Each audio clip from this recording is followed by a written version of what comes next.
जब भी हम शिव मंदिर में जाते हैं तो शिवलिंग के सामने कुछ दूरी पर नंदी महाराज विराजमान रहते हैं। कई लोग सीधे मंदिर में चले जाते हैं और शिवलिंग की पूजा करके चले जाते हैं, लेकिन शिव जी के साथ उनकी पूजा भी करनी जरूरी है, अन्यथा शिवलिंग की पूजा का पुण्य प्राप्त नहीं होता है। बैल की पूजा या कथा विश्व के सभी धर्मों में मिल जाएगी। शिव जी ने ही नंदी को वरदान दिया था कि जहाँ उनका निवास होगा वहाँ नंदी भी हमेशा विराजमान रहेंगे।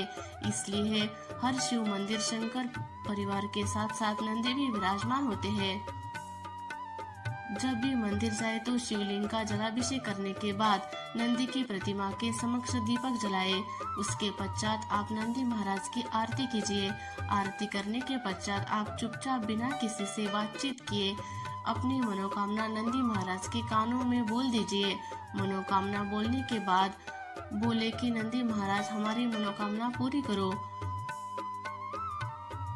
शिव मंदिर में लोग शिवलिंग के दर्शन और पूजा करने के बाद वहां शिव जी के सामने विराजित भगवान नंदी की मूर्ति के दर्शन कर उनकी पूजा करते हैं और अंत में उनके कान में अपनी मनोकामना बोलते हैं। कहते हैं कि शिव जी अधिकतर समय तपस्या में ही लीन रहते हैं, उनकी तपस्या में विघ्न न पड़े, इसलिए नंदी जी हमेशा उनकी सेवा में तैनात रहते हैं। जो भी भक्त भगवान शिव के पास अपनी समस्या लेकर आता है, नंदी उन्हें वही रोक लेते हैं। किसी बाहरी विघ्न से उनकी तपस्या भंग न हो, इसलिए भक्तगण अपनी बात नंदी जी को कह देते हैं।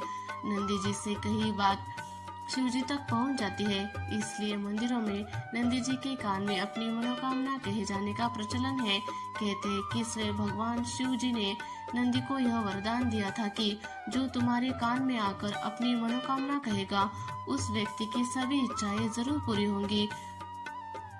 आइए देखते हैं नंदी के कान में मनोकामना कहने के नियम क्या है।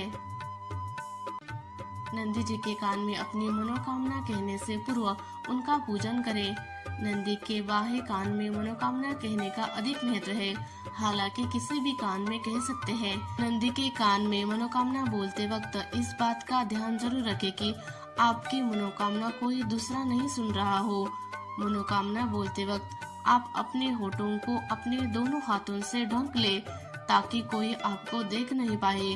नंदी जी के कान में किसी भी व्यक्ति की बुराई या किसी का बुरा करने की बात न कहे। मनोकामना कहने के बाद नंदी जी के समक्ष कुछ भेंट अर्पित करें, जैसे फल, प्रसाद या धन।